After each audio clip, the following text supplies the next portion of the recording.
카파는 제조업체 매칭 플랫폼이고요. 제조 분야의 수요와 공급을 온라인으로 간편하게 연결합니다 라는 캐치프레이즈를 갖고 있어요. 그러니까 요식업체들은 어디서 주문받아요? 배달의 민족, 요기요 이런 플랫폼에서 요새는 다 주문을 받죠. 그러면 제조를 해줄 수 있는 공장은 어디서 주문을 받을까? 그런 게 없었던 거예요. 저희가 제조업계의 어떤 배달의 민족 같은 역할을 하는 그런 플랫폼이 되겠다라는 겁니다. 서비스 소개를 좀 드리면요. 여전히 20세기에 머물러 있어요. 21세기에 살고 있는데도 불구하고 제조업체는. 수요업체는 도대체 제조업체를 찾기조차 힘들고 정보가 굉장히 부족하고 견적을 받아도 이게 맞는 건지 잘 몰라요. 그리고 제조업체를 검증하기 위한, 퀄리티를 검증하기 위한 그런 정보도 별로 없고 또 온라인에서 만날 수 있는 이런 채널이 되게 부재합니다. 이런 어려움이 있고요. 공급업체는 지금 공장 가동률이 대한민국이 이제 제조 기반으로 이 산업이 이루어져 있는데 공장 가동률이 점점 떨어져 가고 있어요. 그러니까 놀고 있는 기회가 생기는 거죠. 옛날에 이게 화랑일 때는 큰 물량을 주는 업체한테 딱 붙어서 먹고 살 수 있었는데 지금은 고객을 다각화해야 되는 그런 처지에 직면하게 된 거예요. 그런데 말씀드린 것처럼 음식점들은 배달의 민족에서 받는데 우리는 이렇게 뭔가 주문을 받을 수 있는 플랫폼이 없다. 그렇다고 모든 제조 공장들이 마케팅, 세일즈 역량을 다 내재하고 있느냐? 그것도 아니고요. 그래서 저희가 이런 문제를 해결하기 위해서 카파라는 서비스를 통해서 제조 분야의 수요 업체와 공급 업체가 간편하게 만나서 거래할 수 있는 온라인 플랫폼 서비스를 제공하는 겁니다. 그 개념은 이렇습니다. 3분만 투자해서 제조에 필요한 도면 그리고 제조 요청사항들을 업로드하면 24시간 이내에 평균 몇 개 이상의 업체로부터 견적 제안을 받아보고 채팅을 통해서 업체랑 직접 상담할 수 있게 되는 거죠. 서비스의 랜딩 페이지예요. 들어오시면 지금 이런 서비스를 제공합니다. 3D 프린팅, CNC 가공, 금형, 판금, 주조, 기구 설계. 아마 제조에 관심이 있으셨을 리가 없기 때문에 이런 단어가 되게 낯설 텐데 무언가 만들려면 이러한 종류 기법 중에 한 가지로 뭔가 부품을 가공해야 돼요. 그러니까 물론 여기 더 다른 가공 방식들도 있는데 일단 저희가 이 정도 서비스를 제공하고 있습니다. 여기 들어오셔서 견적 요청을 하는 거죠. 도면을 올리고 견적 요청을 하면 내 프로젝트가 만들어지고 이제 그 프로젝트를 파트너들이 검색하게 되고 그 파트너들이 견적을 날리면 이런 식으로 바로 비교를 할 수 있게 되는 겁니다. 그래서 그 중에 마음에 드는 파트너가 있으면 파트너의 이력도 보고 가격도 비교해보고 해서 마음에 드는 파트너를 선택해서 그 다음에 온라인에서 바로 채팅을 할 수 있게 되는데 양쪽 연결해서 도면을 기반으로 아주 효율적으로 원격에서 소통을 할 수가 있습니다. 그 다음에 업체를 확정하고 제조를 진행하면 되는 그런 프로세스입니다. 이거는 공장 쪽에서 보는 저희 서비스예요. 딱 들어와 보시면은 그 공장에서 처리할 수 있는 그런 주문들이 쫙 올라와 있어요. 이건 내가 할 수 있겠다. 그러면 바로 견적가를 전송하거나 혹은 견적가를 전송하기에는 아직 정보가 부족하다. 그러면 채팅을 열어서 혹시 상담을 할 수 있습니다. 이런 식으로 양쪽을 온라인에서 바로 연결해 드리는 거죠. 그러면 이 플랫폼은 도대체 돈을 어떻게 벌어요? 라고 물어볼 수가 있을 것 같아요. 이 플랫폼은 이러한 비즈니스 모델을 갖고 있습니다. 제조 수요업체들, 제조를 하고 싶어하는 업체들한테는 무료로 서비스를 제공하고 있고요. 이 공급업체들한테는 월 얼마 정도의 비용을 받고 있습니다. 이게 왜 말이 되냐면 공급업체는 원래 본인들이 고객을 찾으려면 굉장히 열심히 노력을 해야 되거나 아니면 더 추가적으로 사람을 고용해서 이런 세일즈 행위를 해야 되는데 이 플랫폼이 사실은 그런 세일즈 마케팅을 대신 해주는 그런 역할을 하는 거죠. 그러니까 추가로 사람을 고용해서 하는 것보다 훨씬 저렴한 비용으로 새로운 고객을 만나고 있기 때문에 거기에 대한 정당한 비용을 지불할 용의가 있는 겁니다. 카파 클라우드라는 서비스를 런칭했는데 여기는 제조 분야의 도면에 특화된 도면을 클라우드에 저장하는 데 특화된 그런 클라우드 스토리지입니다. 도면은 제가 여러분들 도면을 드려도 열어보실 수가 없어요. 소프트웨어가 있어야지 열어보실 수가 있는데 이 클라우드에서는 그냥 링크만 전달해드리면 그냥 그 링크를 클릭하시면 웹 브라우저에서 도면이 바로 열려요. 예. 도면 확인하기도 쉽고, 또 도면을 업로드하기도 쉽고, 도면을 관리하기도 쉽고, 도면을 공유할 때 그 안에 여러 가지 그 보안에 관련된 내용들, 도면의 일부를 가린다든지 이런 식 여러 가지 기능들을 제공하기 때문에 도면에 특화된 서비스, 클라우드 서비스를 제공하고 있습니다. 이건 카파 커넥트라는 건데 원격에서도 이 도면을 가지고 쉽게 얘기를 할 수 있는데요. 제가 그 동영상을 보면서 말씀을 드릴게요. 네, 이 양쪽이 지금 원격에 있는 화면이에요. 그래서 내가 한쪽에서 이 도면을 조작하면 반대쪽에도 똑같이 그 도면이 조작되기 때문에 같은 화면을 보면서 이야기 나눌 수 있고, 특정 포인트에 주석을 달면 도면의 아주 명확한 어떤 부분에 대한 이야기를 할 수 있는 거죠. 이 두 개의 도면 뷰어가 있고, 그 양쪽에 지금 도면에서 이야기 나누는 챗방이 아까 있었다고 생각하시면 되고요. 이거는 저희가 또 저희 강점 중에 하나인데 R&D를 열심히 하고 있습니다. 그래서 도면을 사람이 분석하는데 이걸 기계가 자동으로 분석할 수 있게 해준다든지 이런 일들을 저희가 해가고 있습니다. 그러니까 제조 분야가 굉장히 예전 방식으로 진행이 됐었는데 이런 식의 IT 기술이 탑재되면서 온라인에서 마치 내가 공장을 소유한 것처럼, 그리고 더 편리하게, 더 빠르게 제조를 하실 수 있게 되는 환경을 저희가 구축하고 있는 겁니다.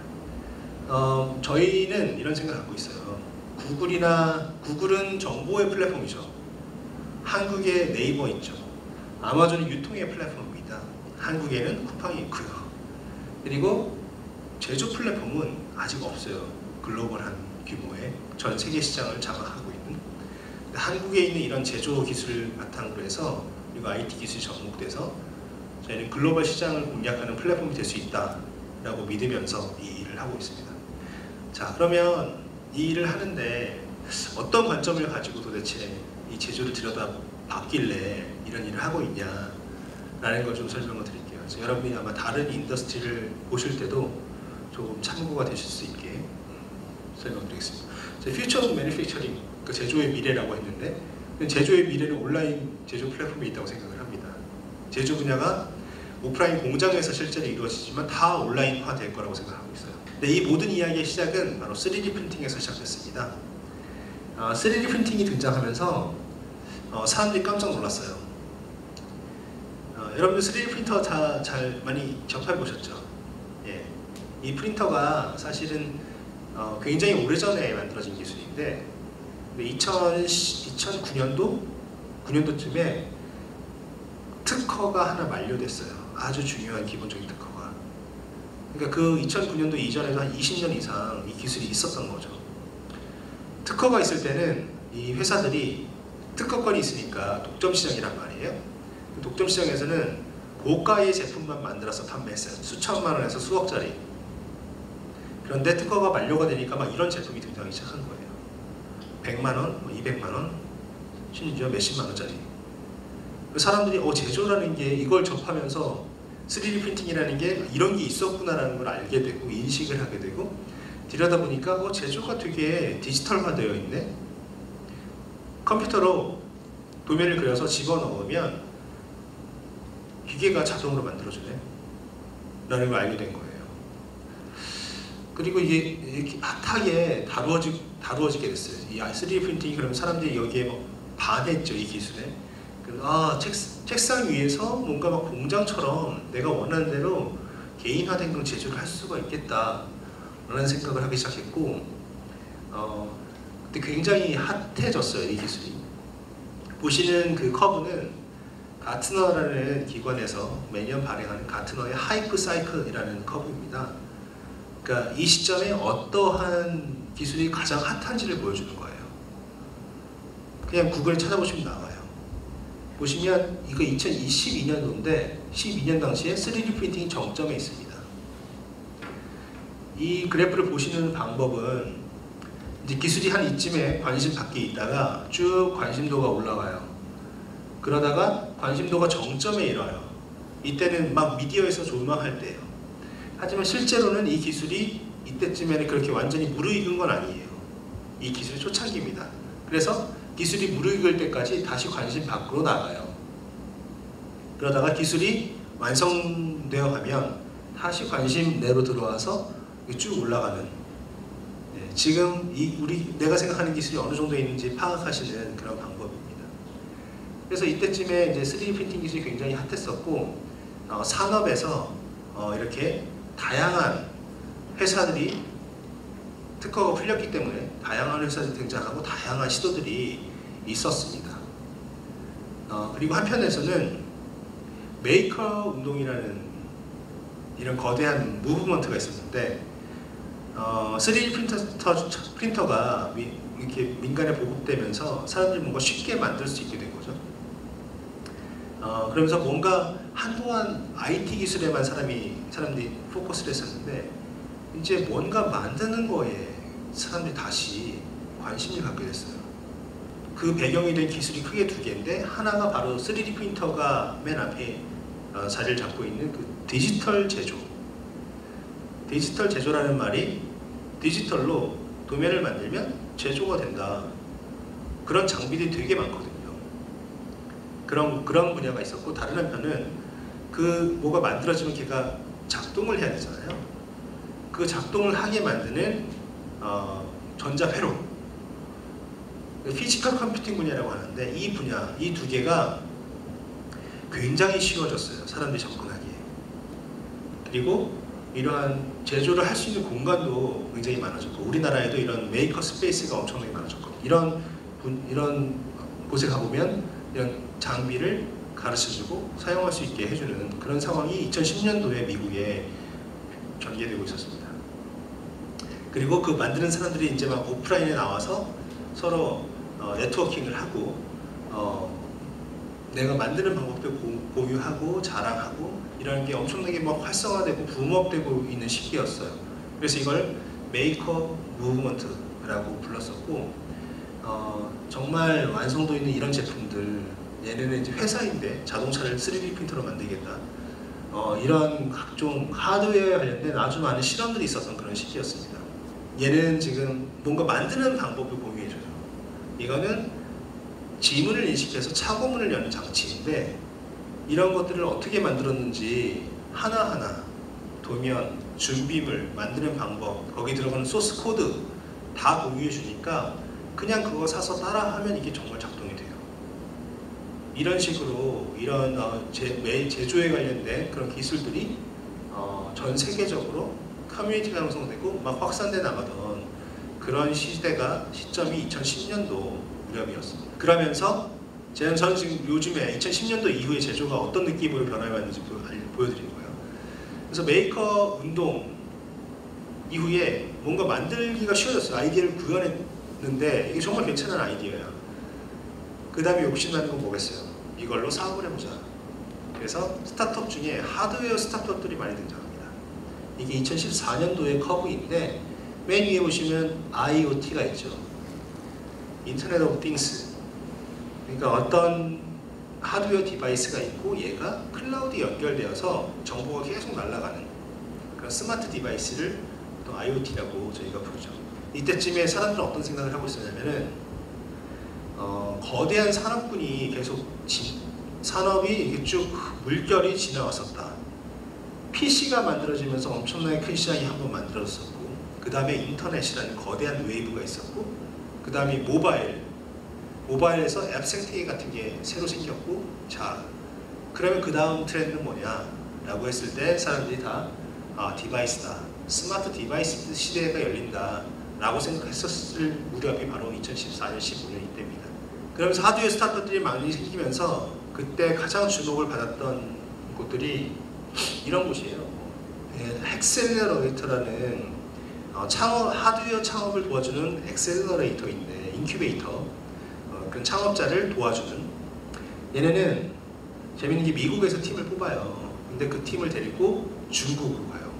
제조업하는 팀만 뽑아요. 중국에 가서 100일 안에 제품을 만들어요.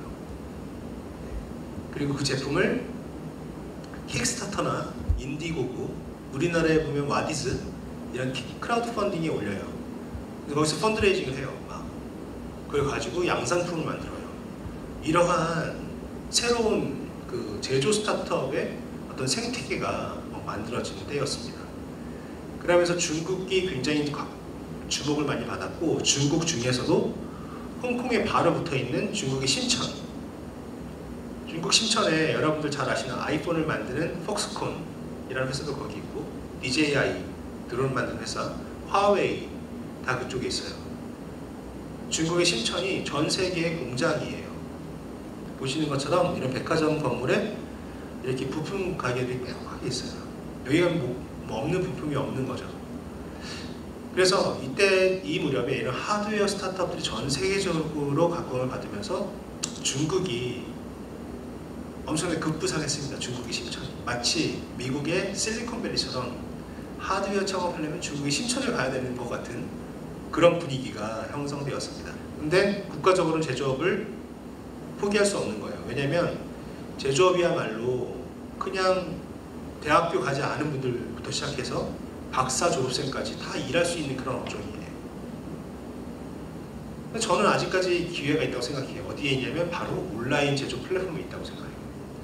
그러니까 제조업체 혼자서는 경쟁력이 없을 수 있는데 저희 같은 IT 업체들이랑 같이 붙어서 제조 생태계를 다시 온라인에서 다시 만들어야 된다고 생각합니다. 저희가 하는 일은 공장 밖에, 공장이랑 공장 밖에 있는 고객이 쉽게 만날 수 있는 환경을 만들어 드리는 거예요. 공장 안과 공장 밖이 다 같이 IT로 업그레이드 될 수 있는 거죠. 저희는 이 두 번째에 지금 초집중을 하고 있는 상황입니다. 온라인 제조 플랫폼에도 그러니까 저희가 구분하기를 1세대, 2세대, 3세대가 있는데 히스토리가 있습니다. 제일 먼저 사람들이 온라인에서 제조를 다 하겠다고 한 게 아니었어요. 처음에는 온라인에 3D 프린터를 보니까 도면만 주면 얘가 만들어줘야 돼. 그러면 온라인에서 도면을 받아서 내가 만들어서 보내주면 되는 거 아니야? 온라인에서 서비스 할 수 있는 거 아니야? 그래서 온라인 3D 프린팅 서비스가 많이 등장했었습니다. 3D 허브스, 쉐입웨이스, 아이머티리얼라이저, 스컬프티어, 이런 회사들이 원래는 3D 프린팅 서비스 위주로 진행을 했는데 그 회사들이 점점 바뀌죠. 이런 식으로 이제 하다 보니까 3D 프린터만 할 필요가 없었네. 들어와서 보니까 제조업이 꽤 다 디지털화되어 있구나. 근데 이게 아직 온라인에만 안 올라 있었구나. 그래서 우리는 제조업을 다 하자. 제조업의 우버가 되자 라고 하면서 지오메트리, 픽티브, 플래소라 이런 회사들이 등장하면서 우리는 3D 프린팅만 안 하고 제조 다 할 거야 온라인에서. 그러면서 굉장히 각광을 받았어요. 2019년도에 보면 포브스라는 유명한 그런 잡지 저널에서도 제조 플랫폼에 대한 이야기를 계속 연쇄적으로 다뤘었고 사람들의 그러니까 이쪽 분야가 굉장히 각광을 받기 시작했습니다. 저희도 사실 이때 2세대부터 제조 플랫폼 운영했어요. 근데 이때는 어떤 느낌이냐면 고객이 주문을 주시면 온라인으로 저희가 받아서 고객을 상담해 드려요. 다 견적도 내드리고 그 다음에 고객이 결제를 하시면 그 다음에 이걸 저희 파트너 제조사한테 넘겨요. 고객은 저희만 아시는 거고 이게 어디서 제조되는지 모르는 거죠. 모든 회사가 다 이렇게 진행을 했어요. 앞에 보여드렸던 이런 모든 회사들. 네. 그런데 사실 고객과 파트너는 직접 만나고 싶어 하거든요. 그래서 저희가 과감하게 이런 2세대를 거쳐 3세대 모델로 전환했습니다. 고객이 원하는 파트너를 만나는 거예요. 만나서 그들과 대화 나누고 할 수 있게 하는 게 사실은 맞죠. 고객은 그런 걸 원하죠. 처음에 이런 기획을 했었어요. 고객들이 파트너를 검색하고 위치나 뭐 이런 기술별, 생산 품목별을 검색해서 그 안에 들어가서 그 파트너 사이에 정보도 얻고 괜찮으면 직접 연락하면 되지 않나? 이런 고민들을 하다가 그렇게 되면은 어쨌건 고객이 자기 공장들 직접 찾아서 자기 공장처럼 쓸 수 있지 않을까라고 하다가 고민하다가 이제 비즈니스 모델을 발전시켜서 나온 게 바로 제가 처음에 소개해드렸던 카파라는 서비스입니다.